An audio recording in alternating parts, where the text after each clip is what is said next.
Hey guys, Shalom, Gabe here. I just want to make a quick video message, just kind of conveying some announcements for DMF for this week. The first one is July 2nd at 6:30 p.m.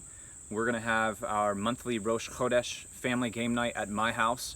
If you're interested in coming, if you're able to make it, it's a great time. We sit around and we say traditional welcoming the new month blessings.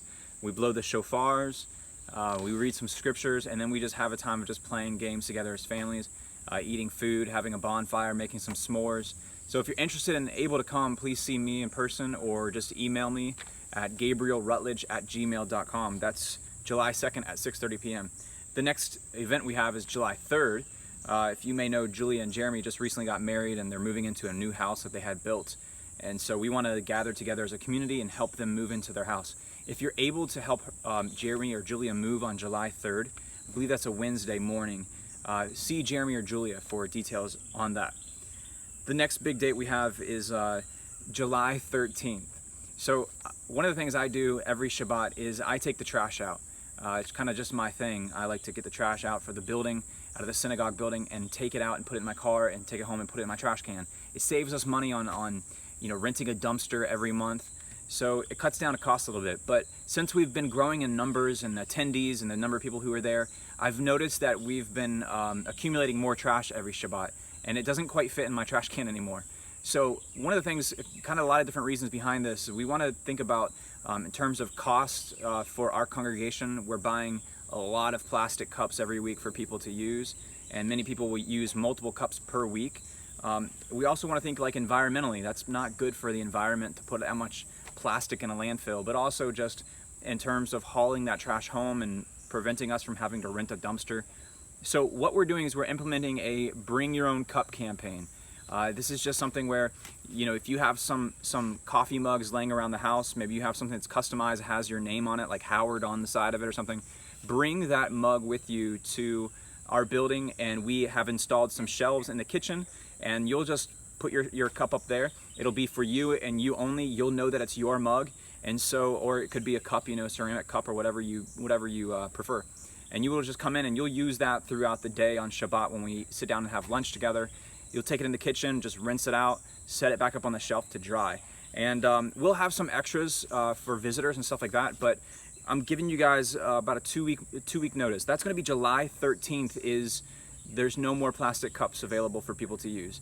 That's when we're going to be completely phased over to you guys bringing your own mugs, and that's going to cut down on cost. It's going to cut down on trash, and it's going to make us better stewards of our environment by not putting that much plastic in the landfill. So I really appreciate your cooperation on that. July 24th, this is going to be a really cool night. From 6 o'clock to 8 p.m., we're going to have just a night of worship. And we're calling this Avodah, a night of service, where we're going to praise and worship our King and our Creator through music and song, but also just through prayer and the readings of Scripture, the public reading of Scripture. All these three elements are going to be beautifully woven together in a 2-hour time of just unadulterated worship. It's going to be a great time. So come join us July 24th from 6 to 8 p.m. for Avodah, a night of worship. That'll be at the DMF synagogue as well. July 30th, this is another cool event that we have on the radar. From 5:30 to 9 p.m. we have a Messianic dance camp. So if you see a lot of people dancing in the center of the room during our praise and worship service, and you want to figure out, how do I learn how to do that? Because I don't want to get out there until I really know how to do that. Don't worry, because on July 30th, we have a couple who are coming in, and they travel the world teaching congregations and individuals how to dance that way.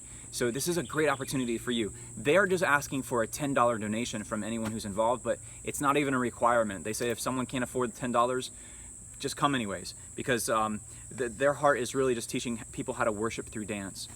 So July 30th, 5:30 to 9 p.m. And if you have any questions, see Mary Shelley or Chris Paulson. Next, we have August 3rd, 10:30 a.m., May Ellen Yates's Bat Mitzvah. And this is really exciting for us because it's going to be one of the first, if not the very first, Bat Mitzvah ceremony for our community. So we're really excited about that. And I've been working with May, teaching her Hebrew and tutoring her on that parsha that she's going to be reading from the scroll.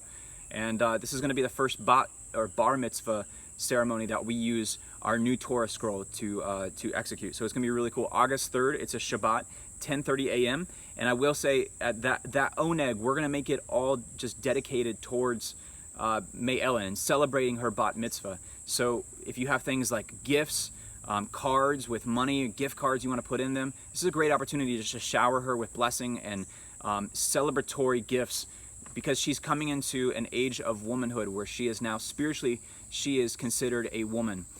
So it's a really special occasion for her. So we want to make that just a great celebration for her. It's August the 3rd. And then August the 10th. A lot of people have been in great suspense about this one. August the 10th at 2 p.m. So it's Saturday, August the 10th. We are going to jump back into Beginner's Hebrew, Lesson 1. Beginner's Hebrew will start back up August 10th. Here's what you need to do. Here's your homework. Memorize the Hebrew alphabet, because if you start Lesson 1 and you do not have it committed to memory, you will feel lost already. So get on Google and Google Hebrew alphabet and start learning the letters. Start memorizing the letters. And so when you walk into Lesson 1, you've got it all memorized, and you will just feel like so much more confident that way. Now, if you don't have them memorized, still come. It's okay. It's not a requirement, but your confidence will be so much greater if you come into Lesson 1 having already memorized the Hebrew alphabet. All right? Lastly, August 10th at sundown is the 9th of Av. The 9th of Av is one of the saddest and solemn days on the Jewish calendar, and we commemorate this day by a fast day. We fast food from sundown on August 10th, it's a Saturday, all the way to Sunday at sundown. This is the anniversary of the destruction of the temples and many, many other dates on the Jewish calendar that have negative connotations with them. So that's August the 10th at sundown is the 9th of Av. All right? Well, guys, we look forward to our worship service tomorrow on Shabbat. We're going to have a great time, and we're going to continue our series on the history of the way. It's going to be part 4, and we're going to be looking at the growing anti-Semitic movement within the way, the growing anti-Semitism within the way, and what we can do to combat that. So we look forward to joining you guys, and have a blessed remainder of your preparation day. Shabbat Shalom.